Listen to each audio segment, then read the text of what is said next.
Good morning dear students. आज का हमारा चैप्टर रहेगा ग्लिम्पसेस ऑफ इंडिया। तो ग्लिम्पसेस ऑफ इंडिया के अंदर भारत की अलग अलग जगह की झलक दर्शाई गई है हमें, जिसके 3 पार्ट हैं। फर्स्ट है a baker from Goa, Lucio Rodrigues. Second है कुर्ग लोकेश अब्रोल, इसके राइटर हैं। और थर्ड है टी फ्रॉम आसाम बाई अरूप कुमार दत्ता। तो ये तीनों जगह की अलग अलग जगह की झलक दर्शाई गई है। तो सबसे पहले हम इसके अंदर लेते हैं अ बेकर फ्रॉम गोवा, जिसके अंदर एक परंपरागत जो गांव का नान भाई होता था उसके बारे में बताया गया था कि एक समय था, पुर्तगाली लोग होते थे जो ब्रेड के बहुत ज्यादा शौकीन होते थे, और उस समय ब्रेड मेकिंग का व्यवसाय है वो बहुत ज्यादा समृद्धशाली था। तो चलिए चैप्टर को हम रीड आउट कर लेते हैं। This is a pen portrait of a traditional Goan village baker who still has an important place in his society. तो ये एक पेन पोर्ट्रेट का मतलब होता है informal description of a person, यानी किसी व्यक्ति के बारे में बताना, उसकी एज के बारे में, उसके कार्य के बारे में, उसके प्रोफेशन के बारे में, उसको हम पेन पोर्ट्रेट कहते हैं। ट्रेडिशनल गोन विलेज, ये गोवा के एक परंपरागत गांव के नान भाई के बारे में ये चैप्टर है, चरित्र चित्रण करता है। Who still has an important place in his society, जिसका आज भी समाज के अंदर एक महत्वपूर्ण स्थान है। Our elders are often heard reminiscing nostalgically about those good old Portuguese days, the Portuguese and their famous loaves of bread. यह राइटर बताता है कि हमारे जो पूर्वज थे उनको अक्सर देखा गया है कि वो अपने पुराने पोर्तुगीज डेज, पुर्तगाली दिनों के बारे में, पुर्तगाल और वहां के जो प्रसिद्ध जो लोव्स ऑफ ब्रेड, जो वहां के ब्रेड होते थे, उनको बहुत ज्यादा याद करते अक्सर उनको देखा जा सकता है। Those eaters of loaves might have vanished, but the makers are still there. अब कह रहे हैं कि उन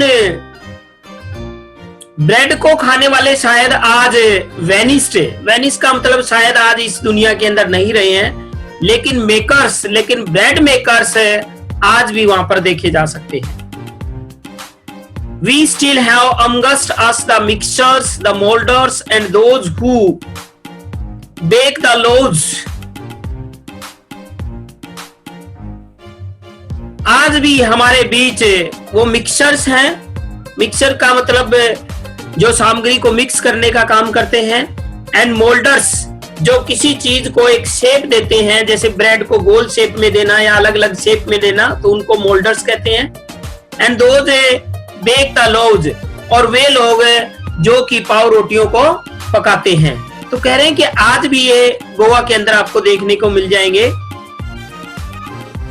those age old time tested furnaces still exist, और कह रहे हैं कि वो पुरानी परखी हुई फर्नेसेस, भट्टियां आज भी वहां पर देखने को मिलती हैं।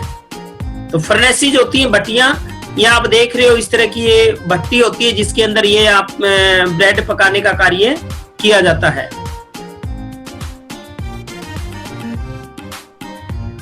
The fire in the furnaces has not yet been extinguished, और कह रहे हैं कि इन भट्टियों के अंदर आग आज भी शांत नहीं हुई है। एक्सटिंग्विश का मतलब बुझना, तो कह रहे हैं आज भी आग उन भट्टियों के अंदर बुझी नहीं है। कहने का तात्पर्य यह है कि आज भी उन भट्टियों के अंदर पाव रोटियां तैयार की जाती हैं। द थर्ड and the jingle of the traditional bakers bamboo heralding his arrival in the morning can still be heard in some places.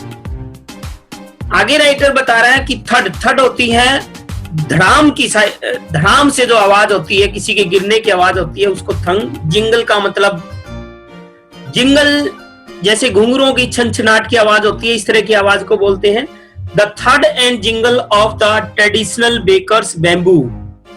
और कह रहे हैं कि नानबाई के पास एक बांस होता था और उसके ऊपर कुछ घुंघरू वगैरह बांधे होते थे जिनसे छनछनाहट की आवाज आती रहती थी, और जैसे ही वो आगे बढ़ता था तो जमीन के ऊपर जैसे उसको मारता था तो थर्ड की साउंड उत्पन्न होती थी उससे, और इस तरह से झंझनाहट और धड़ाम की आवाज करते हुए heralding his arrival in the morning. Heralding का मतलब अनाउंसिंग, एक प्रकार से वो प्रातः काल को अपने आने की सूचना देता था। Can still be heard in some places, और इसी तरह से आज भी कुछ स्थानों पर उसकी आवाज को सुनी जा सकती है। Maybe the father is not alive but the son still carries on the family profession. हो सकता है कि आज एक ब्रेड मेकर का पिता जीवित नहीं है जो इसी व्यवसाय को चलाता था, लेकिन उसका लड़का आज भी इस फैमिली जो पारिवारिक व्यवसाय है इसको चलाता हुआ मिल जाएगा। These bakers are even today known as पैदर इन गोवा। और कह रहे हैं ये आज भी ये जो नानबाई हैं, नानबाई का मतलब ब्रेड मेकर, जो ब्रेड को बनाने वाले हैं, आज भी यदि आप गोवा जाओगे तो वहां पर गोवा के अंदर इनको ये वहां पर मिल जाएंगे, और गोवा में इनको पैदर के नाम से जाना जाता है। During our childhood in Goa, the baker used to be our friend, companion and guide. अब लेखक अपने बचपन के बारे में बता रहा है कि जब लेखक गोवा के अंदर अपने बचपन में था तो उस समय बेकर के बारे में वो बता रहा है कि बेकर हमारा फ्रेंड, एक मित्र, एक साथी और एक मार्गदर्शक भी हुआ करता था। मार्गदर्शक इस सेंस में कह रहा है कि बेकर जब सुबह आता था तो उनको नींद से उठा देता था, तो एक प्रकार से उनका उठने में मदद करता था। He used to come at least twice a day. और बेकर है दिन में कम से कम 2 बार आता था। Once when he set out in the morning on his sailing round. सुबह जब वो ब्रेड को बेचने के लिए जाता था, and again when he returned after emptying his huge basket. और दोबारा फिर उसकी एंट्री होती थी जब वो अपनी ह्यूज बास्केट, ह्यूज का मतलब बिग, अपनी बड़ी बास्केट के अंदर रखे हुए ब्रेड को खाली कर कर वापसी आता था। तो इस तरह से उसकी 2 बार एंट्री होती थी दिन में। द जिंगलिंग थर्ड of his bamboo woke us up from sleep and we ran to meet and greet him. अब जब वो सुबह आता था तो उसकी छनछनाहट और बैम्बू की धड़ाम धड़ाम की आवाज है, वो उससे हमारी नींद टूट जाती थी और हम उससे मिलने के लिए और उसका स्वागत करने के लिए दौड़ पड़ते थे। Why was it so? ऐसा क्यों था? Was it for the love of the loaf? क्या हम ऐसा इसलिए करते थे कि ब्रेड के प्रति हमारा ज्यादा लगाव था? नॉट एट ऑल, नहीं, ऐसा बिल्कुल नहीं था। The lodge were bought by some Paskin and Bastin, the maid servant of the house. लेखक बता रहा है कि जो पाव रोटियां थी वो तो घर की जो मेड सर्वेंट का मतलब फीमेल जो सर्वेंट होती थी, नौकरानी द्वारा खरीदे जाते थे, और उस वक्त नौकरानी को पास्किन या बास्टिन के नाम से भी जाना जाता था। तो ये क्वेश्चन पूछा जा सकता है इस तरह से एमसीक्यू में, पास्किन या बास्टिन किसके लिए आया है। तब आता था what we longed for were those bread bangles which we chose carefully. अब कह रहे जिस चाहत के लिए, जिस इच्छा के लिए हम दौड़कर उसके पास जाते थे वो थे ब्रेड बैंगल्स। जैसे गोल रंग के होते हैं ब्रेड बैंगल्स, आप देख रहे हैं, bread bangles which we chose careful, जिनका चुनाव हम बड़ी सावधानी से करते थे। Sometimes it was sweet bread of special make, कभी कभी वह एक विशेष तरह का बना हुआ ये स्वीट ब्रेड भी होता था जिसके लिए हम दौड़कर उसके पास जाते थे। The baker made his musical entry on the scene with the jhang jhang sound of his specially made bamboo staff. अब जब भी बेकर गांव के अंदर प्रवेश करता था तो अपने विशेष तरह के बने हुए बम्बू के साथ झैंग झैंग की आवाज करते हुए उसकी गांव के अंदर एंट्री होती थी. One hand supported the basket on his head and the other banged the bamboo on the ground. और जब वो आता था तो उसका एक हाथ तो सपोर्टेड सहारा दिए हुए होता था बास्केट को, जो कि वो अपने सिर के ऊपर लिए हुए होता था. And the other banged the bamboo on the ground, और दूसरे से वो क्या बैंग, बैंग का मतलब जोर जोर से मारना जमीन पर, और दूसरे से वो बैम्बू को जमीन के ऊपर जोर जोर से मारता था. He would greet the lady of the house with good morning, और वो घर की महिला का स्वागत करता था गुड मॉर्निंग कहकर. And then place his basket on the vertical bamboo, और फिर जमीन पर अपने बैम्बू को वर्टिकल, वर्टिकल का मतलब जमीन पर बिल्कुल सीधा खड़ा करके उसके ऊपर अपनी बास्केट, टोकरी रख लेता था पाव रोटियों वाली. We kids would be pushed aside with a mild rebuke. अब जब हम बच्चे चारों तरफ उसको घेर लेते थे तो वी किड्स, हम बच्चों को वुड बी पुश्ड, दूर कर दिया जाता था विद ए माइल्ड रिब्यूक, हल्की फुल्की डांट फटकार से. रिब्यूक का मतलब होता है डांट फटकार, चाइड करना.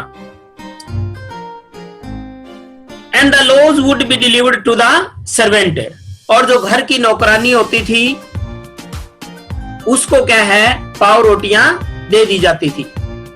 But we would not give up, लेकिन हम इतनी जल्दी हार नहीं मानते थे. गिव अप का मतलब हार मानना. हम इतनी जल्दी हथियार नहीं डालते थे.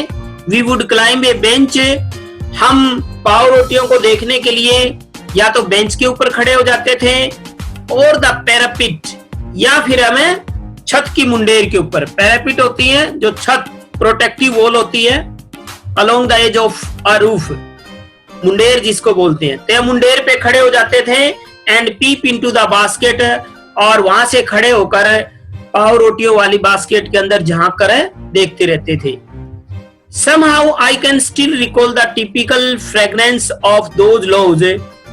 और कह रहा है कि किसी तरह से आज भी वो जो पाव रोटियों की एक विशेष तरह की फ्रेग्रेंस, खुशबू होती थी, आज भी वो मुझे याद आती है. Loaves for the elders and bangles for the children, जिसमें बड़ों के लिए पाव रोटियां होती थी एल्डर्स के लिए, एंड छोटे बच्चों के लिए ब्रेड बैंगल्स होते थे. Then we didn't even care to brush our teeth or wash our mouths properly. और जब एक बार हमें ब्रेड बैंगल्स मिल जाते थे तो हम अपने दांतों को ब्रश करने की भी चिंता नहीं करते थे, और अपने मुंह को भी प्रॉपरली धोने की परवाह नहीं करते थे. एंड वाई शुड वी, और करें भी तो क्यों. Who would take the trouble of plucking the mango leaf for the toothbrush? अब भला कौन इतनी परेशानी उठाएगा कि वो आम के पत्ते को तोड़कर और उससे दांत साफ करेगा, क्योंकि उस जमाने में आज की तरह टूथपेस्ट नहीं थी, आम के पत्ते को तोड़कर दांत साफ किए जाते थे. तो कह रहा है कि उसकी परेशानी कौन उठाएगा. And why was it necessary at all, और ये आवश्यक भी क्यों था. यानी राइटर बता रहा है कि उन दिनों ये कोई जरूरी नहीं था. क्यों? क्योंकि एक हास्यपद तरीके से वो बता रहा है कि भाई दांत साफ करने कौन सा भला जरूरी था.